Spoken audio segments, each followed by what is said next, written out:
Friends, આજે હું તમને દેખાડું ડાર્ક ચોકલેટની રેસીપી. ચોકલેટ કેવી રીતે મેલ્ટ કરવી એ મારી ચેનલ પર મેં ઓલરેડી મૂકી ચૂકી છું.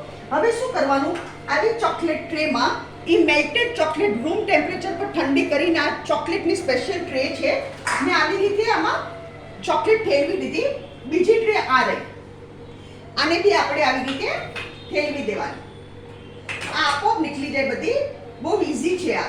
ફ્રીજમાં સેટ કરવાનું નહીં ભૂલવાનું, અને ન નીકળે તો તમે ચાકુથી નીકાળી શકો છો. બધી નીકળી ગઈ. જો આ છે આપણી ડાર્ક ચોકલેટ. આમાં તમે અગર આલમંડ્સ નાખો, રોસ્ટેડ આલમંડ, તો રોસ્ટેડ આલમંડ ચોકલેટ થઈ જાય, અને રોસ્ટેડ આલમંડ ચોકલેટની કિસમિસ નાખો તો ફ્રૂટેડ નટ થઈ જાય. અને ઓરેન્જ એસેન્સ નાખી શકો, સ્ટ્રોબેરી એસેન્સ નાખી શકો. અલગ અલગ વેરાયટીથી તમે આવી રીતે ટ્રેમાં સેટ કરી શકો. અને ફ્રૂટેડ નટની તો સ્પેશિયલ ટ્રે બી આવે છે. અને આની બી મેં મારી રેસીપી શેર કરેલી. મેં બિસ્કિટ, વેફર બિસ્કિટ ચોકલેટ્સ, એ બી મારી ચેનલ પર શેર કરી છે. આવી રીતે ડબ્બો ભરીને તમારે ફ્રીઝમાં મૂકી દેવાનો. છોકરાઓ માટે બહુ સારું પડે અને બહાર કરતાં ઘણું સસ્તું પડે અગર ઘરે તમે આ બનાવો તો. અગર તમને આજની મારી રેસીપી પસંદ આવે તો પ્લીઝ કમેન્ટમાં જરૂર લખો. તમે જરૂરથી બચ્ચાઓ માટે બનાવો અને ફેમિલી સાથે ખૂબ એન્જોય કરો. ભગવાન વેરી